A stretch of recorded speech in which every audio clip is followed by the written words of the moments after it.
insyaallah ada jalannya, insyaallah, insyaallah, insyaallah ada. Assalamualaikum warahmatullahi wabarakatuh. A'udzu billahi samil alim minasyaitonir rajim. Bismillahirrahmanirrahim. Alhamdulillahi rabbil alamin wa bihi nasta'in ala umurina wad din wal aqibatil muttaqin. Wala udwana illa 'alal zalimin.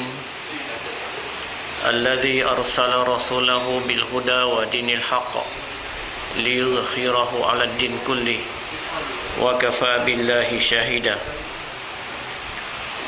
Wassalatu wassalamu ala sayyidina Muhammadin la nabiyyan ba'dah wa nusalli wa nusallim ala sayyidina habibina wa syafi'ina wa qudwatina wa ala alihi wa sahbihi atkharil ajma'in. Subhanaka la ilma lana illa ma 'allamtana innaka antal alimul hakim. Rabbi shrah li sadri wa yassir amri wahlul 'uqdatam min lisani yafqahu qawli. Allahumma fahqina fid din wa ta'wim bil ilmi. Raditu billahi rabba wa bil islami dina wa bi Muhammadin nabiyya wa rasula. Rabbi yassir wa la tu'asir wa atmil lana nurana bil khair innaka ala kulli syai'in qadir. Amma ba'd. Tuan-tuan yang dirahmati Allah sekalian, pertama sekali kita bersyukur pada Allah Subhanahu wa taala di atas kurniaan nikmat iman dan Islam ini. Diberikan kita taufik hidayah dan inayahnya dapat lagi kita bersama untuk memuliakan kuliah kita selepas berlaku penangguhan kita menghadapi Ramadan dan kita menghadapi Aidil Fitri dan Syawal ini.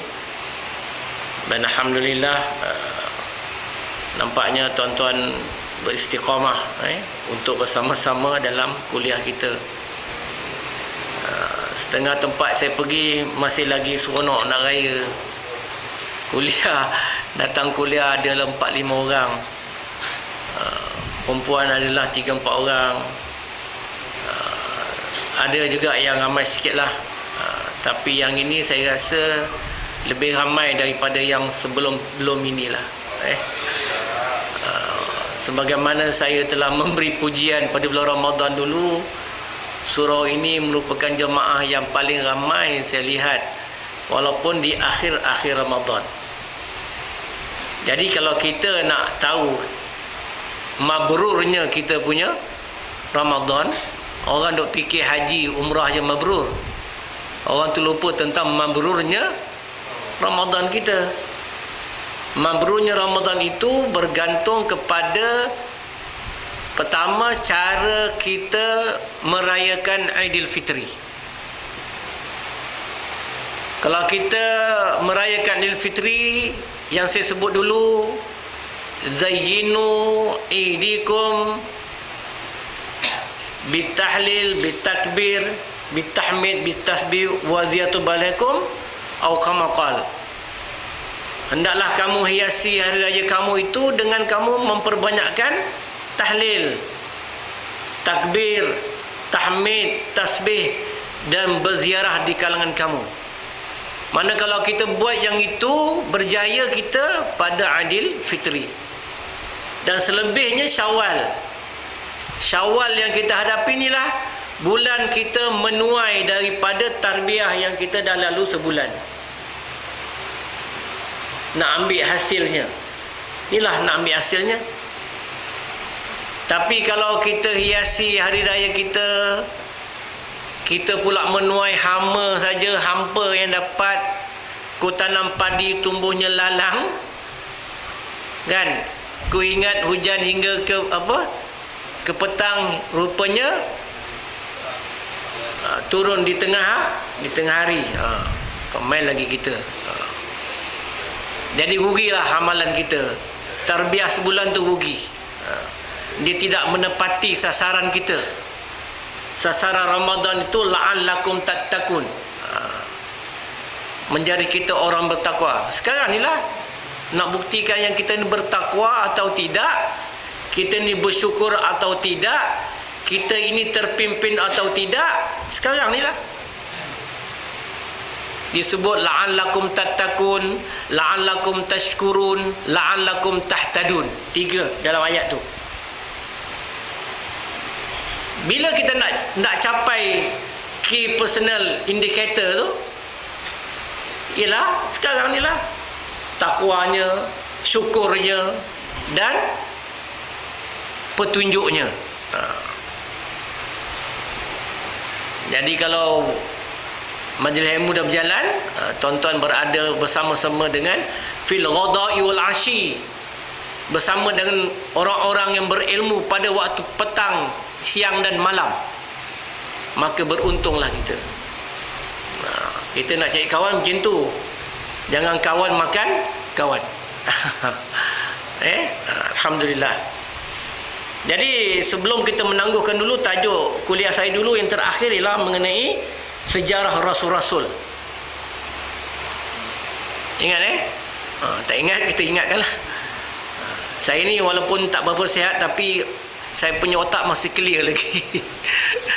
Alhamdulillah, Allah Ta'ala berikan kelebihan itu. Orang tanya saya, kenapa, macam mana? Anak-anak murid saya pun tanya, Ustaz, ingat saya kalau dalam bab-bab minit mesyuarat ni, saya boleh ingat. Saya tak tulis pun saya ingat. Macam komputer, dia kata. Jadi saya teringat. Dia orang kata, macam mana Ustaz boleh ingat? Kekuatan isbat. Salah satu daripada ciri-ciri orang yang boleh percaya tentang hadis Nabi ni ialah isbat. Kuat dia punya ingatan. Supaya tak kelentong. Jadi bila saya baca banyak buku-buku motivasi ni, salah satu daripada perkara yang menjadi kita isbat melekatnya ilmu itu ialah kita mesti memperbanyakkan membaca Al-Quran, atau kita mendengar orang membaca Al-Quran. Kalau kita tak boleh membaca Al-Quran, kita kena dengar orang baca Quran. Bila kita kena dah tua, nak baca tak larat, mata pun dah tak nampak, apa caranya? Dengarlah baca. Belilah kaset-kaset. Sekarang dia ada Quran digital kan, yang tekan tu ada kemudahan banyak. Ini kemudahan bagi orang yang tak boleh melihat, orang yang tak boleh membaca. Tetapi hatinya, kata Imam Ghazali, salah satu tanda adanya iman seseorang itu ialah dia sama ada boleh membaca atau mendengar orang membaca Al-Quran. Bangun pagi baca ataupun didengar. Sekurang-kurangnya, setidak-tidaknya, kata Imam Al-Ghazali dalam kitab dia Ihya Ulumuddin, ialah dia membuka Al-Quran atau dia melihat Al-Quran. Sebab tu Quran ini dekat rumah kita kena letak tempat yang setara dengan mata kita. Ini Quran letak atas kubuk, belakang-belakang malu nanti orang datang tengok Quran. Lepas tu kita rasa bangga, Al-Quran tu mesti setara. Sebab kita nak dapat dia punya barakah dia, barakah Al-Quran. Kalau tak boleh lihat, tak boleh kita baca, kita dengar, tak boleh dengar, kita buka dia, tak boleh buka, kita lihat. 4 cara. Jadi begitu. Sebab apa? Sebab Al-Quran ni petunjuk. Hudan linnas.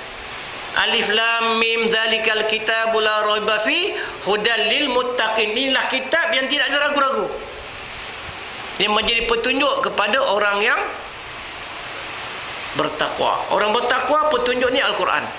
Yang bertakwa, kitab dia 52. Tu kitab 52 daun teruk. Tu kita orang bertakwa. Orang bertakwa Al-Quran.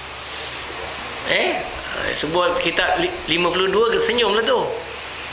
Zaman bujang-bujang gitulah, main balak, main colek-colek kan. Sampai kalau duduk asrama dulu sampai tak tidur pagi, main teruk. Bukan main judi pun, bukan main judi. Judi ni istilah petaruh. Tapi kalau main teruk tu biasa, tak ada masalah. Masalahnya kita letak duit. Itulah masalah dia. Tapi biasanya orang kaitkan main teruk ni dengan duit. Macam kita main biliar. Saya suka untuk main biliar. Saya kalau television tu sport tu, kalau orang main biliar tu saya suka tengok. Bagaimana minda dia tu, ketepatan dia. Tapi bila dia ada poker kat situ, ada apa tu penaja dia daripada apa judi arak ni, tu yang kita tak seronok.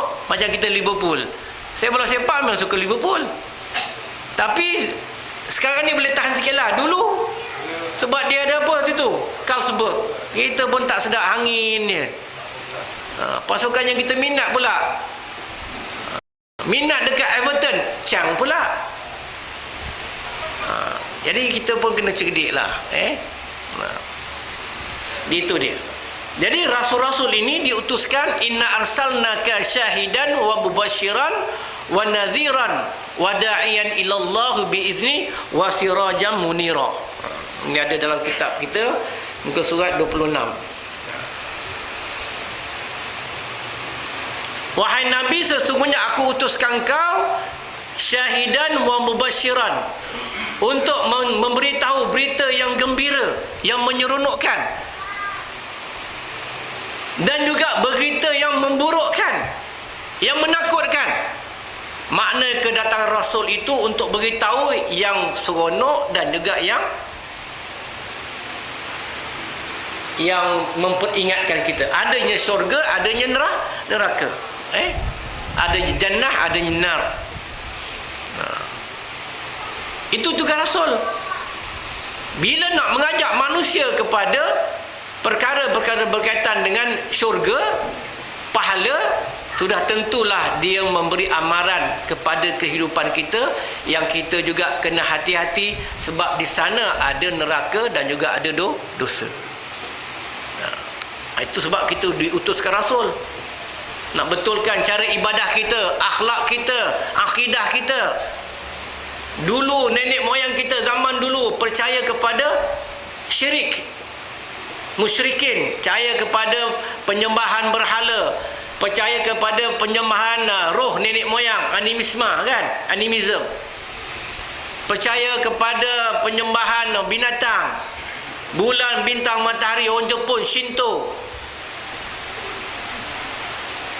Orang Arab pula macam-macam, orang putih begitu juga dengan dewa-dewanya. Bulan-bulan kita ni, Januari, Februari, Mac, April ni semua nama-nama dewa. Nama-nama dewa. Kemudian pula ada pula kita, engkau ni bintang apa? Kalau engkau lahir bulan Januari, kau bintang apa? Kalau lahir bulan Februari, bintang apa? Cikgu bintang apa cikgu? Tak ada? Tak tahu? Bintang 3. Bintang 3 dulu kalau hidup bintang 3 kena keluar habis lah. Kena ada tahu bintang-bintang ini. Kita pun zaman-zaman saya, zaman remaja dulu sekolah, bintang. Saya bulan September, bintang Virgo. Virgo ni orangnya ialah penyantun, penyabar. Wah, betul ke? Kadang-kadang tengok anak-anak geram juga. Kata itu semua telahan-telahan berdasarkan kepada bulan-bulan. Tu semua dewa-dewa. Jadi Islam datang, nabi-nabi datang daripada Nabi Adam sampai Nabi Muhammad, ada 124,000 nabi. Banyak tu yang diutuskan untuk bangsa-bangsa tertentu. Kecuali Nabi kita Muhammad SAW saja yang diutuskan untuk seluruh bangsa, seluruh manusia. Yang lain tu semuanya mengikut bangsa masing-masing. 124,000, kemudian bukan 124,000 semua jadi Rasul. Daripada 224,000 orang tu, yang jadi Rasul hanya 313 orang saja yang jadi Rasul. Contohnya Nabi Syis. Nabi Syis ni Nabi, dia bukan Rasul.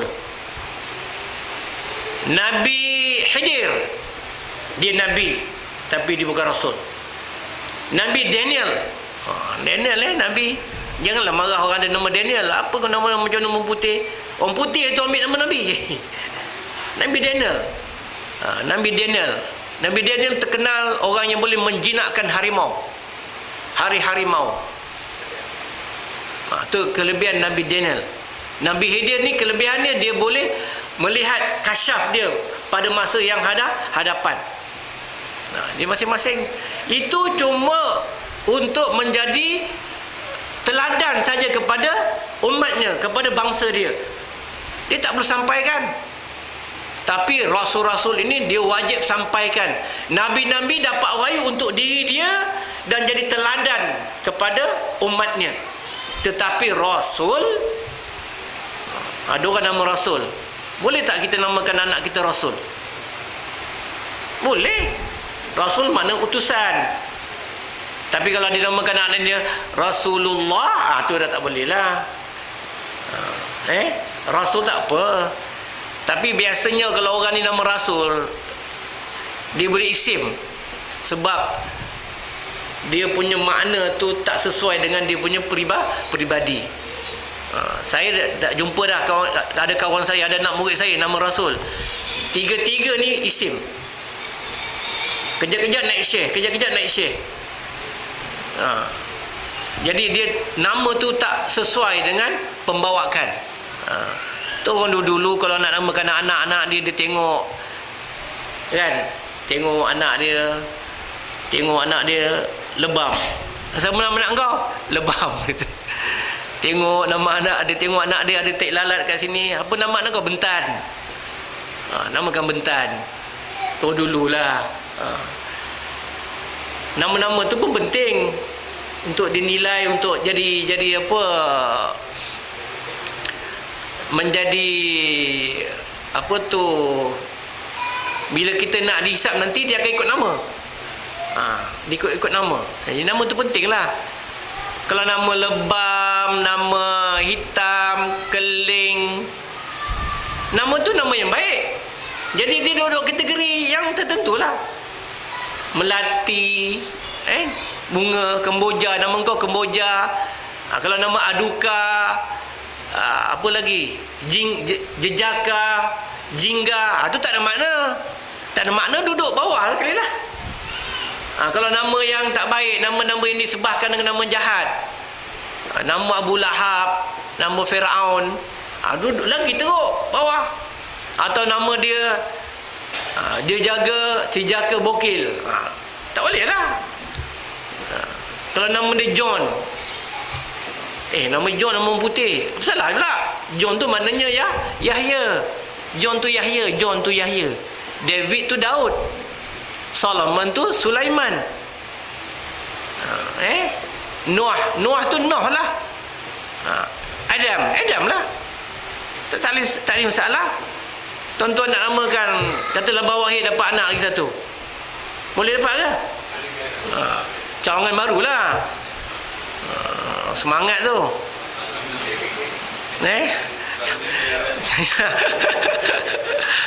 Namakan anak. Ustaz dah sebut John tu Yahya. Saya nama anak saya ni Lebay Yahya, Saint John. Saint John tu Lebay Yahya. Tuan-tuan makan roti John tu makan roti Yahya. Roti John. Kita pun tak faham orang kita. Jadi daripada 124,000 tu yang jadi rasul hanya 313 orang. Tetapi daripada 313 orang, bukan semuanya wajib kita ketahui. Yang disebut dalam Quran tu hanya 25 je. Yang itu wajib diketahui. Wajib diketahui. Kalau tuan-tuan tak tahu dosa, kecuali kalau hilang akal. Akal tak ada, tak ingat, tak apa. Tapi kalau sebut nama penyanyi, hafal. Kulluhum ajma'in, ingat. Siap gosip lagi. Jadi kena ingat 25 rasul itu. Dulu saya dah test setiap seorang, saya ingat. Boleh beli, dia boleh beri sijil lah. Tulus. Nama Nabi yang boleh ingat apa dia? Semua nak sebut nama Ilyas, nama Nabi Muhammad kan senang. Kita duk ingat, sebut je macam budak sekolah. Saya tanya, okey, nama Nabi kau ingat? Nabi Ilyasa. Wah, konon hebatlah dia. Yang kau nak bagi nama Nabi susah dulu, Nabi Muhammad kan ada. Nabi Isa, Nabi Musa, yang mudah kau sebutlah dulu. Kan? Macam kita lah. Saya ingat dulu masa saya interview nak jadi ustaz, nak masuk mata pegawai Islam. Jadi temu duga. Jadi dia kata, cuba entah baca ayat-ayat Quran. Wah, kita nak yakin dekat penemu duga ni, kita membaca ayat-ayat yang kata orang yang bacalah ayat kursi, Allahu la ilaha illa wal hayyul qayyum. Yang lain-lain, wah, kita membaca lagi ayat. Yang kita yang inilah, saya baca surah Yasin, baca surah Sejadah, hafal surah Sejadah, baca. Kita action awak ni tu. Qul huwallahu ahad bukan Quran. Kita termenung. Quran benar bukan Quran. Action Jadi kita ni kadang-kadang tersasul kita lah. Kita rasa kita baca yang itulah yang kita nampak hebat. Rupanya ayat-ayat surah Al-Azim ni lagi hebat-hebat. Qul huwallahu ahad. Nabi kata kamu membaca suratul Ikhlas seperti mana kamu membaca seluruh Al-Quran. Seluruh Al-Quran. Apatah lagi kalau kita baca 3 kali Qul huwallahu ahad, maka kita telah pun khatam Quran. Seperti kita khatam Quran. Nak membayangkan bahawa suratul Ikhlas tu sangat tinggi dia punya darajat dia, kemuliaan dia. Mana kita amalkanlah. Itu tugas Nabi, Rasul. Dan daripada 25 Rasul ini yang disebut sebagai dalam Quran ulul azmi, mereka yang mempunyai keazaman yang tinggi, yang penuh dengan cubaan, pengorbanan, ada 5 saja. Yang pertama Nabi kita Muhammad sallallahu alaihi wasallam, kedudukan ikut ranking. Nabi Muhammad sallallahu alaihi wasallam diikuti dengan Nabi Isa, Nabi Musa alaihissalam, Nabi Ibrahim dan juga Nabi Allah Nuh alaihissalam. Muhammad, Isa, Musa, Ibrahim, Musa. Apa tu? Nuh. Tu 5 yang dipanggil ulul azmi. Ulul azmi maknanya mereka yang mempunyai keazaman yang sangat tinggi. Pengorbanan dia untuk menegakkan Islam, agama Allah tu sangat luar biasa.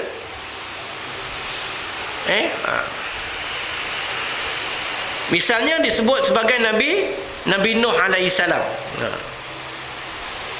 Dakwah baginda tidak diterima oleh anak dan isteri baginda sendiri. Macam mana perasaan kita kalau kita nak suruh anak kita, tiba-tiba anak kita tak nak ikut? Nabi Nuh diuji pertama dengan dakwahnya tidak diterima oleh anak dia sendiri, isteri dia sendiri tak terima. Maknanya jangan kita fikir orang-orang agama ni perfect 100%. Tapi penghormatan tu memang ada lah. Sebab Nabi kata kemuliaan orang yang ulama ini, dia dihormati kerana ilmunya, tapi belum tentu lagi dalam keluarganya boleh ikut dia. Contohnya Nabi Allah Nuh alaihissalam ini, anak tak terima. Bila diajak oleh bapa dia, dia dah dirikan kapal yang sangat besar, sangat luas. Ada tuan-tuan tengok cerita ni, cerita orang putih tu, Almighty, kan? Ada cerita tentang Tuhan yang dia tu senator Amerika. Kemudian dia dapat macam wahyu lah. Dia ada jam dia menunjukkan pukul berapa berbunyi loceng. Akhirnya dikaji, rupanya terdapat dalam surah Nuh. Jadi ceritalah dia buat kapal. Rupanya nak berlaku macam cerita zaman Nabi Nuh, banjir besar. iaitu empangan yang dibuat tu tidak kukuh, rasuah berlaku, empangan tu akan pecah dan orang yang binatang-binatang ikut dia akhirnya selamat sampai ke Senate kapal tu. Dia boleh buat cerita tu. Dan dia diberitahu oleh Tuhan dia. Tuhan tu negro tu. Siapa yang jadi Tuhan? Almighty tu. Jadi orang tanya, Ustaz, ni kan tak boleh. Boleh lah, saya kata. Boleh Ustaz cakap itu. Boleh pada pandangan agama dia. Agama dia Kristian berpandangan begitu. Boleh kat dia lah. Dia pandangan Tuhan tu begitu. Dia berpandangan begitu. Tu hormatlah dia punya ni. Tapi kita kena beritahu tentu tak betul, salah. Kalau dia buat filem itu berdasarkan kepada kepercayaan dia, apa masalahnya? Itu kepercayaan dia. Tapi salah dari sudut kepercayaan kita. Maka kita, sebab tu lah anak-anak ni kena beri ilmu betul. Bila dia tengok cerita tu, dia tahu. Macam kita tahu, tu tak betul kan. Boleh bezakan di antara mana yang benar, mana yang batil. Tapi kalau tak ada ilmu, itu macam betul lah. Jadi kita kena berhati-hati dalam perkara. Sebab tu kita kena beritahu perkara-perkara asas, basic ini kepada anak-anak kita. Belajar. Kan orang kata lah, cerita Nabi Nuh aku dah tahu.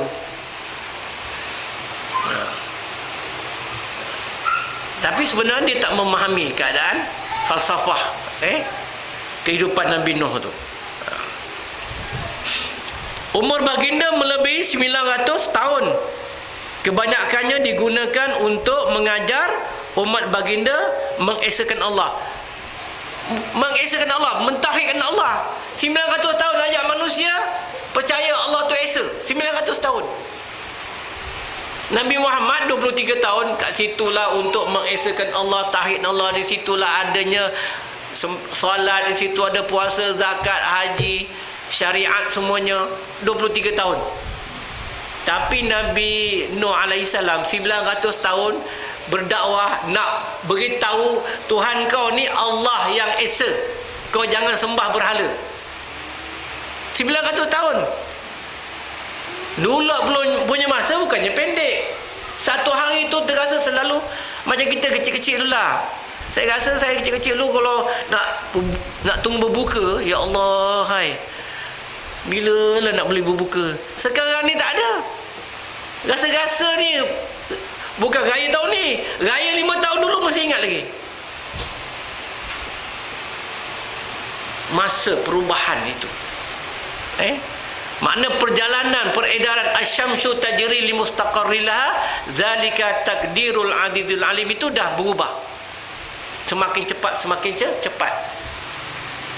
Peredaran tu cepat, siang malam sama. 24 jam itu cepat. Dulu pelan, 24 jam juga.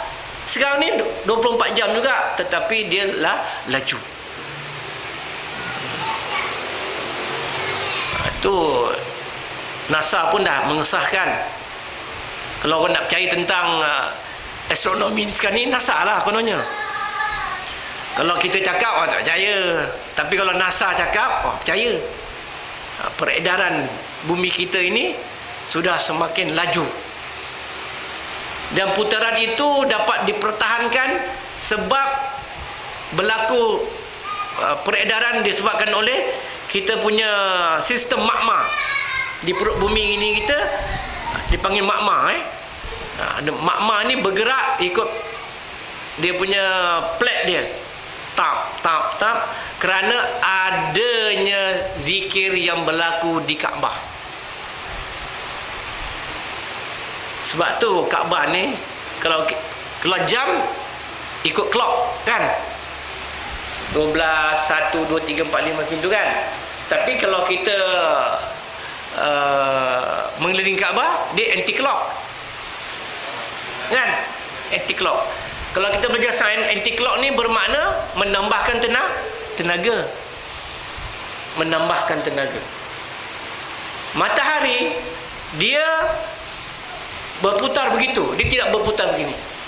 Bulan saja.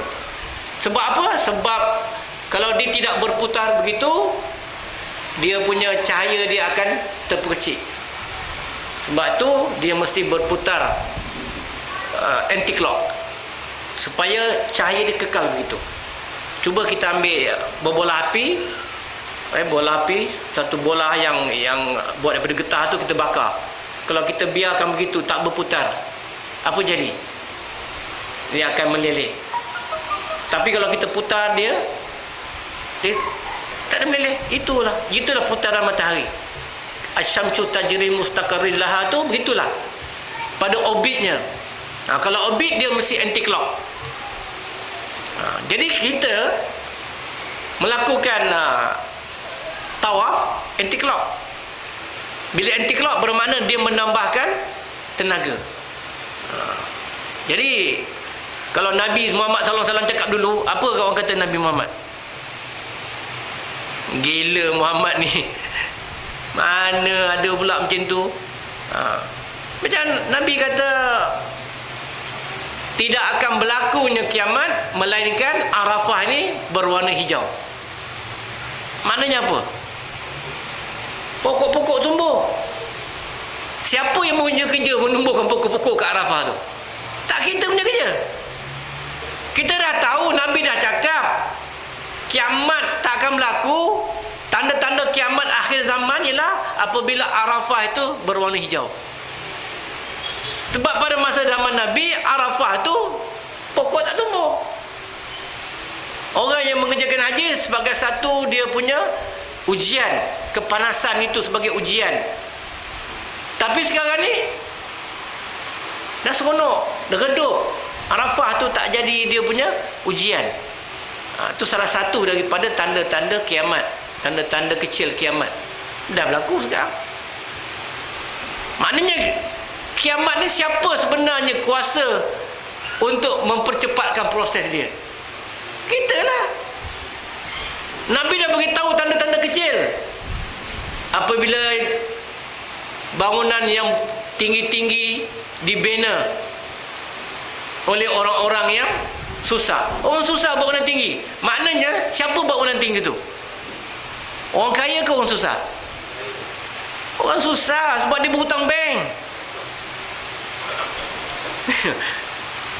Dia hutang bank, dia buat bangunan tinggi-tinggi, maka proses kiamat tu cepat berlaku. Gitu juga dengan Arafah tadi. Banyaklah benda-benda lain yang tanda-tanda kecil kiamat. Sebenarnya manusia lah, kita lah yang mempercepatkan proses berlakunya kiamat. Mana sepatutnya bila Rasulullah dah cakap tanda-tanda kecil itu akan berlaku begini, mana kita tolong jaga-jagalah. Tapi kita tidak. Kita ikut satu persatu. Yang akhirnya akan timbul tanda-tanda kiamat yang besar-besar. Itu semua disebut oleh Nabi kita sallallahu alaihi wasallam dalam kitab-kitab yang ada dicatatkan.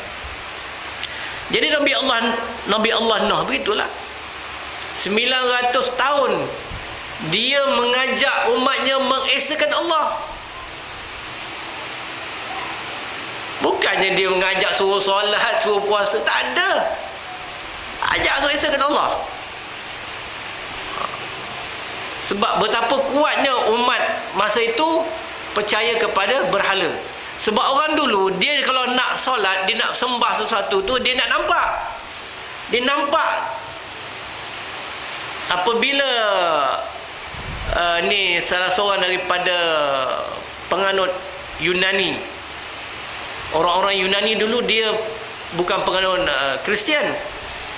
Dia beragama tentang agama Yunani ni, agama yang percaya ada patung-patung. Sebab tu kalau tuan-tuan pergi Rom, pergi Athens, dia punya bandar-bandarnya penuh dengan patung-patung, dewa-dewa. Termasuklah dewa kanak-kanak yang kencing tu. Dia percaya begitu. Jadi macam mana nak mengajak orang-orang Rom ini percaya kepada Kristian, agama Nasrani? Maka Paul, ketua Yunani ini, telah pun mengadakan perjanjian dengan padri-padri, pendeta-pendeta Yunani supaya ikut Kristian ini, dan dia bersedia untuk melakukan perubahan. Salah satunya ialah mengadakan patung Nabi Isa AS disalib. Sebab dia kata kami orang Yunani ni kalau nak semayang, nak kena ada patung. Jadi dia ciptalah patung Nabi Isa salib dan dia letak tu yang timbul salib. Kalau tak ada salib, nak semayang tak seronok. Jadi Paul, nama asalnya Saul. Tapi bila dia jadi padi utama jadi nama Paul. Maka dia mengubah sistem Nasrani itu kepada Kristian dengan mengajak orang Yunani. Sebab Yunani orang cerdik. Kalau Yunani masuk Kristian, mana seluruh Eropah tu akan jadi Kristian. Sebab cerdiknya orang Yunani. Kalau kita belajar sejarah itulah. Jadi oleh kerana dia berjaya memukau orang-orang Yunani masuk Kristian, maka akhirnya seluruh Eropah tu masuk Kristian. Tetapi dengan mengekalkan penyembahan kepada benda. Itu yang adanya salib. Kalau tempat-tempat macam di Eropah Timur, kita sebut Kristen Ortodok, kan?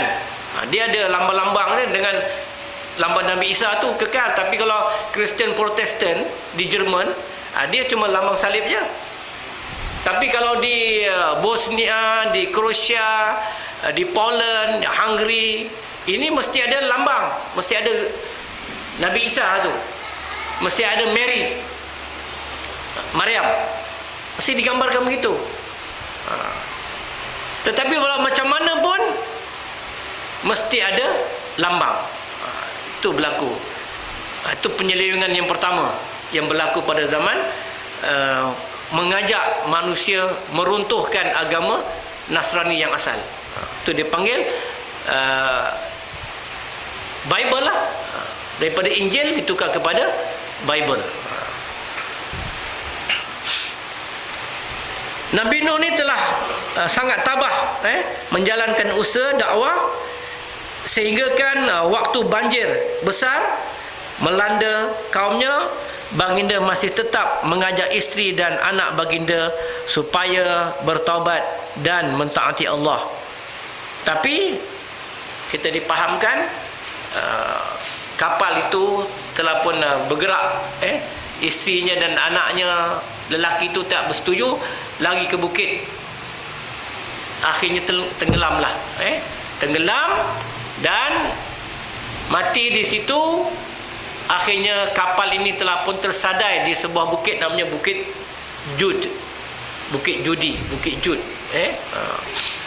Ada pandangan mengatakan Bukit Jud itu terdapat di Lebanon, di Jordan. Ada pun pendapat dia berada di Turki. Jadi dalam kajian yang terbaru 10 tahun yang terakhir, tahun 2000 tak silap saya, telah terjumpanya satu bangkai macam kapal yang sangat besar di Turki, di satu bukit. Orang Turki sebut Bukit Ararat, Gunung Ararat. Tetapi bila diterjemahkan Ararat bahasa Turkinya kepada bahasa yang asal, itulah Yud. Dan bila dia kaji itu, bila dia buka, salji dah tutup beribu tahun, dah tutup tu, banjir, kemudian berlakulah glasier, kan, menyebabkan berlakulah salji, tutup.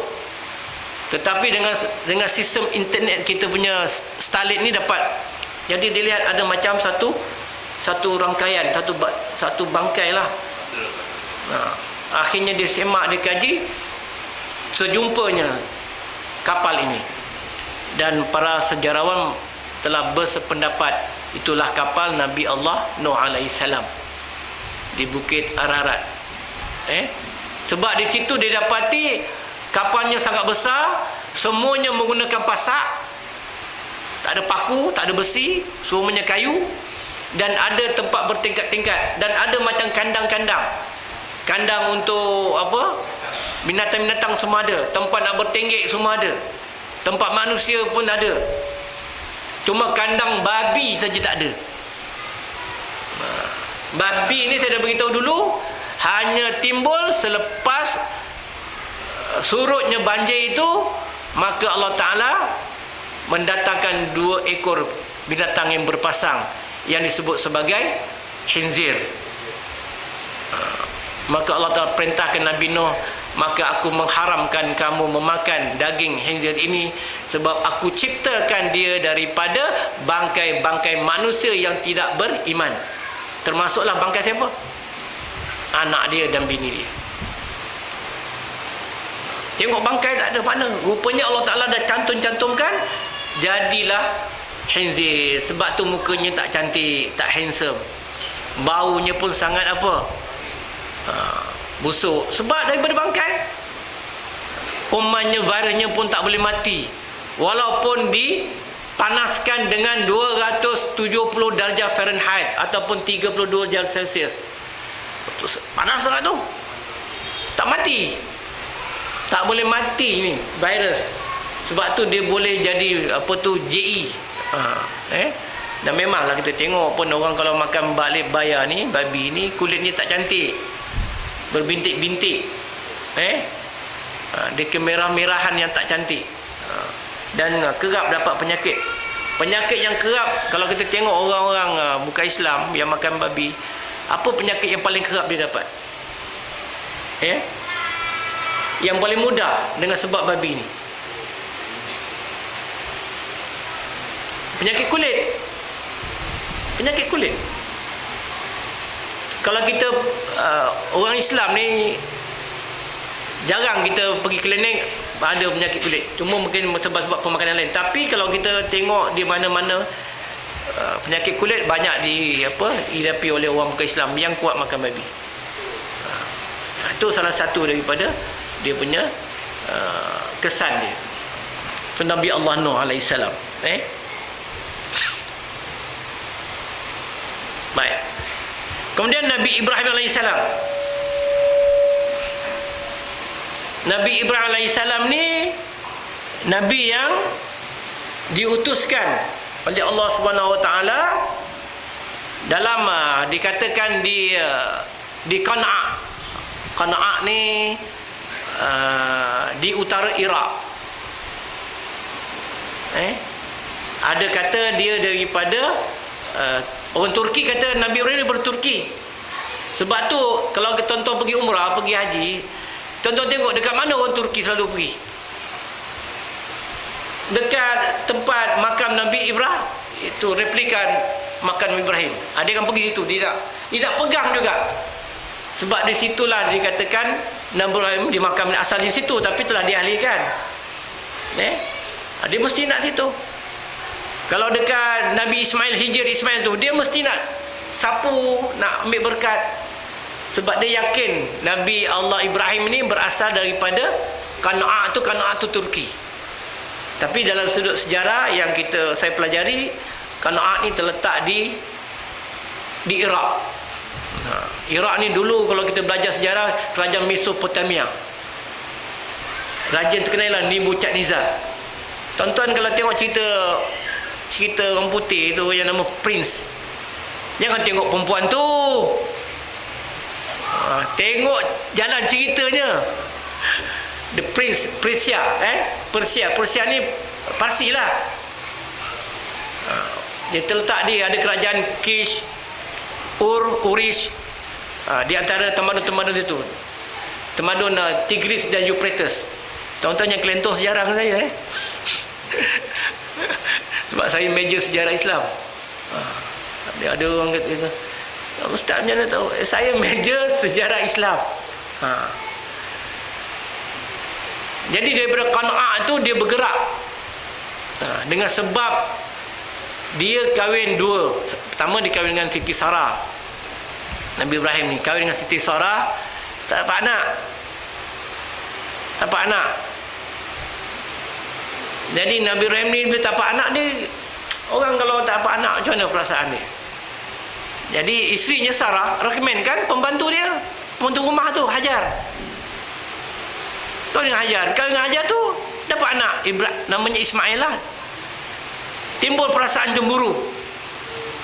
Orang perempuan kan, tengok Nabi Ibrahim masih pergi dengan Hajar, jadi cemburu. Jadi Nabi Ibrahim dapat, dia tengok air muka bini, dia tahulah. Maka sebab itulah dia bawa Hajar bawa Ismail ini keluar daripada bumi Iraq Kana'ah itu, maka dia pun mengembara. Dalam wahyunya yang Allah Ta'ala perintahkan pergi ke selatan, iaitu Mekah, bibalkatil mukarramah, bibakah, baldatun taibatun. Allah Ta'ala sebut, kamu pergi tempat tu, nanti aku jadikan tempat tu baldatun taibatun wa rabbun ghafur. Jadi di dalam wahyu itu, maka Nabi Ibrahim bergeraklah, bawalah anak dia. Tonton, bayangkan, dia bergerak bukan pakai tikar panda terbang, Zamzam ala kazam, naik kuda, bergerak beribu-ribu batu, tempat yang berpasir apa, dengan susah payahnya. Kita pengorbanan itu, pengorbanan Nabi Ibrahim, bukan start pengorbanan dia sembelih anak dia tu, bukan. Start daripada dia berhijrah. Nabi Nuh kat situ je. Nabi Ibrahim daripada Kana'ah bergerak sampai ke Mekah. Bayangkan, naik kuda, bergerak dengan kepayahannya. Tapi kenapa pula di situ tempat yang kering kontang? Bukannya dia berpindah ke Mesir. Mesir ni tempat yang subur. Mesir tempat subur. Tapi tak berhijrah. Allah Ta'ala tak perintahkan Nabi Ibrahim berhijrah ke Mesir, berhijrah ke tanah Arab, ke tempat yang disebut tadi Bakah, nama tempat Bakah. Kemudian tukar kepada bahasa Arab standard Makkah. Macam kita lah, bahasa logatnya makan, Kelantan tak? Melayu bahasa standardnya makan, bahasa orang Terengganu makan. Jadi kita buatlah verb baru. Kalau orang putih dia ada good, better, best, kan? Kalau dalam lain, long, longer, longest. Betul? Cikgu jadi kalau orang Melayu dia ada verb baru. Makan, makan, makan. Makan tu makan sikit, makan tu biasa, makan banyak. Hujan, hujang. Kalau hujan tu kena kenyai. Kalau hujan biasa tu hujan. Kalau lebat ribut, hujang. Oh, sebaru apa salahnya? Engkau jadi profesor. Tapi jangan lupa tulis itu daripada saya. Ngaji di Palagiat pula. Macam saya pergi ceramah-ceramah, saya pergi Selangor baru-baru ni, saya terangkan tentang perkataan lahabau ni. Ada orang bertanya saya, kata, Ustaz, kenapa Melaka cakap kasar? Dia kata, cakap kasar, dia kata. Contoh, saya kata, tu lahabau. Saya kata, tuan-tuan salah faham. Orang Melaka ni cakap baik. Belum baik pula cakap laknat tu. Mari saya terangkan satu persatu. Saya dah terang sini dulu kan? Ingat tak? Dah lupa lah tu. Takkan saya nak ulang balik. Orang Melaka ni kalau dia jumpa saja sebab lahabau kau. Asal lahabau tu perkataan Arab, lahabar. Lahabar, tak ada khabar kau. Orang Melaka dia kalau ar hujung dia tak jadi ar, dia jadi ayu. Ula jadi ulau. Jadi lahabar jadi lahabau lah. Lahabau kau. Waktu bila orang Melaka sebut lahabau? Masa jumpa lah kan. Di kawan dia balik tu, lahabau kau. Yang sial tu tak ada masuk. Yang sial tak masuk itu memang mulut dia sendiri. Tapi lahabar tu, lahabau tu, jumpa lahabau kau. Lepas tu dia sebut apa? La'anat kau. Sebenarnya bukan la'anat, la alif nunta, la anta. Anta tu mana engkau? Engkau pun tak ada khabar. Lahabau engkau tak ada khabar engkau. La anta. Engkau pun tak ada khabar. Jadi tak boleh dia ejel la anta, alif nunta, anat ni. La anat, sebab orang Melaka tak kalau orang Melaka sebut laknat tu salah. Itu bukan orang Melaka. Kalau laknat memang salah. Laknat tu maknanya dikutuk oleh Allah. Tapi ni la'anat kau. Betul tak? Betul tak betul? Cikgu bukan Melaka betul. Ni orang pandai kundur ni. La'anat kau kan? Dia sebut laknat. Kalau laknat memang bukan. Kalau dia kata sebut laknat, tu kau Melaka. Orang Melaka sebut la'anat kau. Panjang ni, la'anat kau.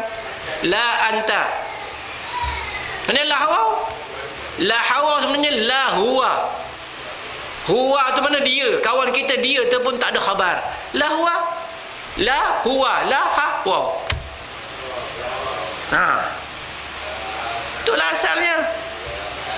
Pasal perkataan Arab lah. Jadi orang Melaka ni memang cakap baik. Sebab cakap jahat. Kita cakap tak betul. Tak betul. Sebab Melaka menerima Islam lebih awal daripada tuan-tuan. Dia kata. Berlaku asimilasi. Perkataan-perkataan Arab yang kita sebut ni, subuh, maghrib, semua daripada orang Melaka. Islam datang ke Melaka. Jadi orang Melaka lah yang memulakan perkataan-perkataan Arab dalam kehidupan.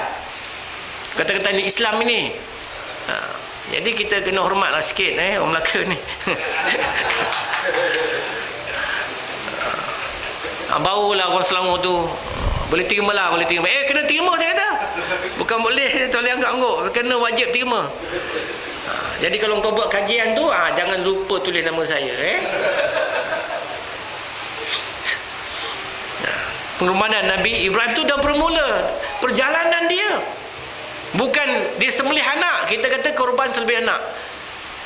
Itu yang kedua. Episod pertama ialah bagaimana kalau kita nak berkorban, kita mesti mempunyai laluan beribadah tu dengan payah. Kita daripada rumah ke surau ni je pun dah nak korban mana, malas. Punya jauh benar lah daripada rumah. Paling jauh pun 600 meter lah jalan. Kalau orang buat umrah tu duduk hotel 100 meter tu biasa kan. Yang pergi haji tu ada 800. Masa saya pergi haji dulu, saya ikut muasasah, saya duduk 600 meter Duratul Qut. Orang yang ikut package, dia package ni bayar 21,000, duduk 1.2 km dekat Jannah Dariah tu, dekat tabung haji punya pejabat. Dia punya menyungut-nyungut. Ni tak adil. Kebetulan yang kawan saya. Macam mana ni? Ustaz dapat tempat dekat, saya ni duduk jauh package. Nak salahkan siapa saya kata? Package tu janji tempat dekat, tapi kau dah sempat kat Mekah, kau terima je lah, saya kata. Tak nak menyungut lagi, tak payah menyungut lah. Dah sampai kat Mekah, jangan menyungut lah. Reda je. Kawan saya kata dia tak boleh makan. Duduk Mekah ni tak boleh makan lah. Tak boleh makan, dia kata. Memang tak boleh makan. Akhirnya masuk hospital drip. Tak boleh makan, tak boleh makan. Ada kawan saya sampai-sampai, saya baru sampai. Barang pun belum naik hotel. Dia nampak, dia telah turun lift, dia nampak saya. Ustaz. Saya kata, cikgu. Aduh Ustaz beritahu lah tabung haji, komplain lah, dia kata. Aku baru sampai, dia suruh komplain kat tabung haji. Pasal makan tak sedap. Lepas tu dia sebut apa? Kalau duduk kat Pantai Kundur, dia kata makan ikan bulu ayam masak serebus sedap, kata. La ilaha illallah. Kau ni, ini bukan Pantai Kundur. Ini Mekah ni. Dia tak boleh terima, dia tak boleh tune dia punya tekak. Yang akhirnya dia tak sihat dan dia tak buat umrah. Saya dengar cerita dia dapat haji saja, dia tak buat apa semua, dia duduk kat hotel. Ajak pergi pun tak nak. Sebab apa? Sebab Allah Ta'ala balas. Sebab dengan kata-kata yang diucapkan. Itu jaga-jaga. Jadi Nabi Ibrahim AS itu dia bergerak daripada Kanaan, Iraq. Bayangkan, dikatakan hampir 1 tahun dia bergerak tu. Perjalanan dia tu dengan penuh gunung ganangnya, dengan ribut pasirnya, akhirnya sampailah ke Mekah. Sampai ke Mekah, dia letak pula isterinya kat situ, anak dia kat situ. Pada masa itu belum ada penduduk. Dia serah tawakkal Allah. Kemudian dia balik semula ke Kanaan. bersama dengan isterinya Sarah, yang akhirnya masa itulah Sarah mengandung. Waktu dia tinggalkan tu, isterinya mengandung, kemudian dia balik, didapati Sarah telah pun melahirkan anak dan dinamakan anak tu Ishak. Keturunan Ishak ni jadi keturunan Yahudi. Tu kena faham. Jadi bila masa ditinggalkan, Ibrahim ni meninggalkan Sarah dan Hajar dan juga Ibrahim dan Ismail, maka disitulah Allah Ta'ala mengurniakan rahmat, baldatun tayyibatun wa rabbun ghafur. Rupa-rupanya Allah Ta'ala nak jadikan tempat itu sebab yang nak timbulkan air Zam-Zam itu daripada kaki seorang Nabi, daripada ibu yang sangat mulia. Itu namakan pengorbanan. Jadi kita ni tak lama lagi nak sambut Adil Adha. Jadi dah boleh buat persiapan daripada sekarang lah. Macam Nabi Ibrahim tadi korban, dia dah buat persiapan daripada awal, bergerak. Ni kita nak korban, nak tunggu apa? Kita tunggu hari raya. Sekarang ni kita dah mula. Kalau kita rasa nak bahagian seekor, kita dah mula kumpul duit. Kalau kita rasa nak 1/7 daripada ni, kita dah mulalah. Setengah masjid, setengah surau dia buat sistem kutu. Kumpul soal RM50 sebulan. Saya dulu pernah buat begitu. Kawan-kawan, seekor dulu baru RM2,500. Sekarang RM2,500 bukan lembu. Cengkung. Lembu tu tapak tulang. Dulu RM2,500. Seorang lebih kurang dalam 300. Dulu RM2,500, RM2,000 dapat lah. So 300. Sekarang tak boleh lah. Sekarang dah soal 500. 5 kali 7 35. RM3,500 sekarang. Jadi kita dah mula kumpul duit, seorang RM30, seorang RM30 10 bulan. Dah dapat satu bahagian. Kita ni susah nak menyimpan dalam benda begini. Tapi kalau nak aksesori kereta tu, tak ada benda pun yang tersongkit kereta tu, tak ada benda pun. Kereta yang tersongkit tu belakang, tak ada benda pun. Tapi sebab jiwa tu macam tu, sanggup beli tu. Jiwa kita begitu. Bumper tu, dah elok Toyota tu bumper macam tu ke apa, tak ada. Tak cantik Toyota buat ni. Yang masalahnya kat Malaysia aja. Saya pergi Thailand, pergi Indonesia, pergi dah banyak negara saya pergi, saya tak jumpa pun yang berlaku ni. Perubahan kereta, motor tak ada. Macam tu datang macam tu lah dibawa. Malaysia ni lah ilah exhaustnya pakai exhaust bulu lah kata Sudin. Semua dah diubah. Sanggup, tapi berkorban untuk ibadah yang dapat pahala tu dia susah, lambat, pick up lambat. Jadi kena ubah mentaliti kita, kena ubah cara perjalanan kita untuk berfikir tentang ibadah ni, dah kena ubah. Mana kita satu step-step, oh ini nak Adil Adha. Adil Adha ni pengorbanan. Apa dia? Dah mula pengisian tu. Ni dah sampai peringkat ni dalam Ramadan, apa kita nak buat? Dah persiapan dah mula. Tapi kita persiapan hari raya kita dulu. Ibadah ni, ni korban ni. Jadi sekarang ni, jadi saya harap tuan-tuan kena fikir begitu. Kalau kita nak ambil sempurna pengorbanan Nabi Ibrahim, maknanya kita kena ambil daripada awal. Bagaimana Nabi Ibrahim berkorban anaknya kan, nak sembelih tu. Tu dah tahap tinggi tu. Jumpa anak mangkau-mangkau. Engkau ni orang tadi abah dah mimpi engkau. Mimpi yang abah ni sebat engkau 100 kali. Sebab engkau ni degil. Agak-agak kat mana budak tu besok? Ada tak dekat rumah? Tak ada kan? Tak sebut nak korban, nak sembelih. Tapi Nabi Ibrahim kata, ya bunayya, kata, sesungguhnya aku telah bermimpi malam tadi bahawa Allah Ta'ala telah perintahkan aku untuk menyembelih engkau. Satajiduni insyaAllah sabirin. Sembelihlah bapak aku, nescaya kau lihat aku ni jadi orang yang sabar. Stay kat situ. Kalau kita cakap anak kita malam tadi ada mimpi, kan? Mimpi kau ni cakap itu je, besok dah tak jumpa, silap malam tu dia cabut.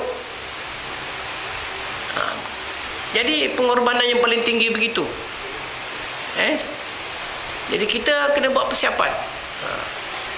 Inna a'tainaka al-kautsar fasholli li rabbika wanhar inna syani'aka huwal abtar. Sesungguhnya kamu wahai Muhammad, aku telah mengurniakan nikmat yang banyak.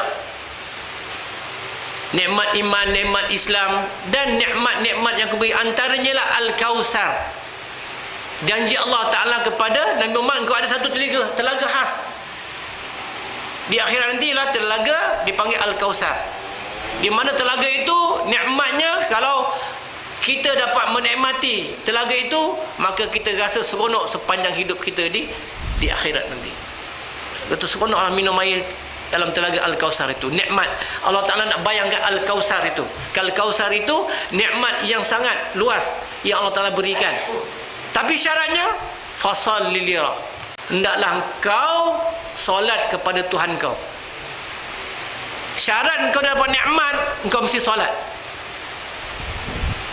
Fasholli li rabbika wanhar. Yang kedua, engkau nak berkorban, menyembelih binatang korban. Kalau engkau tak solat, engkau sembelih tak korban, tak guna. Syarat nak korban mesti solat. Mesti solat. Orang yang nak berkorban tu syarat utama dia solat. Kalau dia tak solat, nak berkorban, laralah. Tidak mabrur dia punya korban, tidak diterima. Macam Qabil dengan Habil, kan? Habil punya korban tak diterima. Jadi korban kita tak diterima sebab apa? Sebab kita tak solat. Syarat pertama nak korban mesti solat. Betulkan diri kita, solat berkorban. Ini kadang kita nak ambil jalan tengah. Supaya dapat pahala banyak aku nak korban. Solat tak payah. Tidak. Syarat dia mesti fasholli li rabbika wanhar.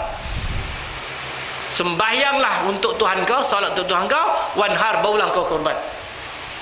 Inna syani'aka wal abtar.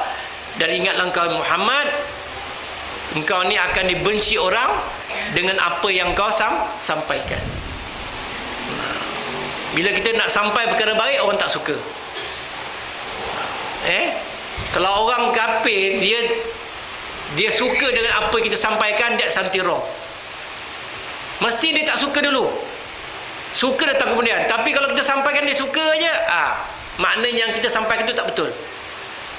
Sebab dalam takbir yang kita baca macam mana? Allahu Akbar, Allahu Akbar, Allahu Akbar. Allahu Akbar kabira walhamdulillahi katsira wa subhanallahi bukratan wa asila. La ilaha illallah wa la na'budu illa iyyahu mukhlishina lahuddin walau karihal kafirun.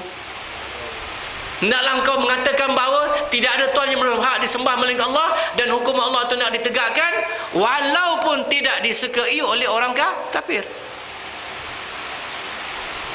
Tapi kalau kita sampaikan tak apa, ini hukum Islam, kita kemudian, yang penting kita menang dulu. Ini bengong.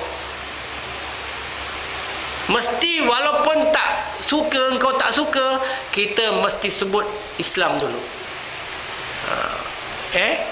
Ni kita tidak sekarang ni heboh orang ada satu puak baru. Yang penting kita menang Putrajaya, Islam kemudian. Tak betul. Niat dulu. Innamal a'malu binniyat. Niat kita apa dulu? Islam dulu. Menang tu datang kemudian. Tapi kalau kau menang, Islam tak tertegak, apa guna kemenangan kau? Bila kita menegakkan Islam, bermakna kita menegakkan bangsa. Faham ni? Tapi kalau kita menegakkan bangsa, belum tentu menegakkan Islam. Itu kena ingat. Bila kita nakkan kemenangan Islam, maka kemenangan lain akan berlaku. Tapi kalau kita nak kemenangan dunia, belum tentu dapat kemenangan Islam. Jadi sebab nak baik dengan orang bukan Islam, maka kita menggadaikan maruah kita. Tak betul. Kaedah yang sangat salah. dalam kehidupan kita sebagai orang Islam.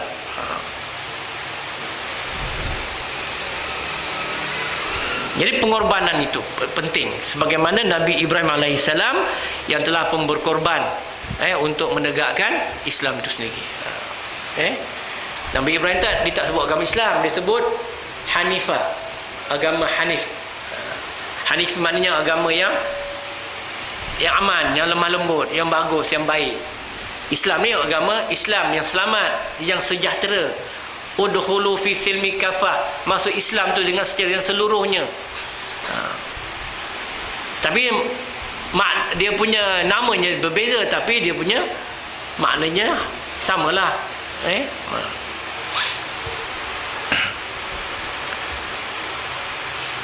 Baiklah, saya ingat setakat tu dulu untuk dua rasul ini, iaitu Nabi Nuh alaihissalam dan juga Nabi Ibrahim alaihissalam. Ada lagi lah cerita Nabi Ibrahim ni tentang kisah dia berlawan dengan bapa dia. Semua rasul-rasul ni ada masalah keluarga tau. Melawan dengan isteri, lawan dengan anak, lawan dengan bapa, lawan dengan pak saudara, lawan dengan anak buah, banyak. Lawan dengan kaum dia sendiri, lawan dengan raja-raja.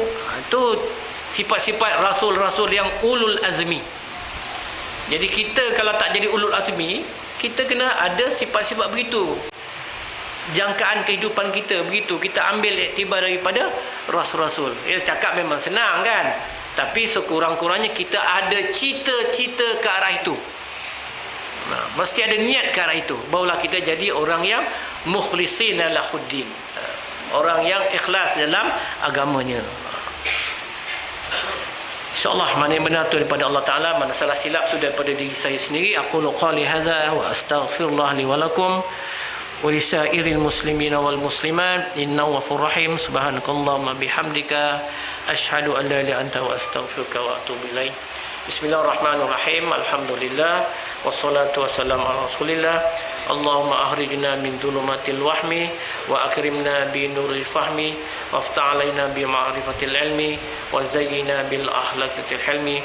Rabbana atina fid dunya hasanah wa fil akhirati hasanah wa qina adzaban nar. Sallallahu alaihi sayyidina wa ala alihi washabbihi ajma'in walhamdulillah. Satu lagi saya ingat, mohon doakan saudara saya yang hilang di pantai Pegalang Malak tu. Saya punya saudara tu belum jumpa lagi. Dia hari Ahad itulah. Semalam dia di laut, kapalnya, perahunya telah dijumpai. Dia punya enjin dia jumpa dekat Tanjung Tuan, jauh tu. Daripada Pegalang Malak Tanjung Tuan lebih kurang dalam 20 km. Saya teringat kawan saya ustaz juga, Ustaz Nawawi, anak Ustaz Mokhtar Kuala Sengkang Baru. Bulan Ramadan dia menyelam scuba nak cari harta karun. Dia dengan kawan dia jadi air besaran tu. Jadi kawan dia dapat naik, tapi dia tak dapat. Lalu dia habis dari situ. Dan mayatnya jumpa di mana? Di Morib. Di Morib jumpa. Kembang mata dah ni. Saya tengok sendiri mayat ni. Jadi yang ni agak-agak boleh jumpa lah. Tapi biasa kalau malam dia berhenti ke operasi. Sampai petang tadi tak dapat maklumat lagi. Belum dapat lagi maklumat. Biasa kalau orang Islam ni, kalau kita tahu orang Islam ni, kalau orang bukan Islam, dia kalau mati di tempat air dia akan terlungkup. Kalau orang Islam automatik dia akan, orang beriman macam mana pun dia akan terlentang. Itu kemuliaan yang Allah Ta'ala berikan kepada orang mukmin. Itu kita doa macam tu.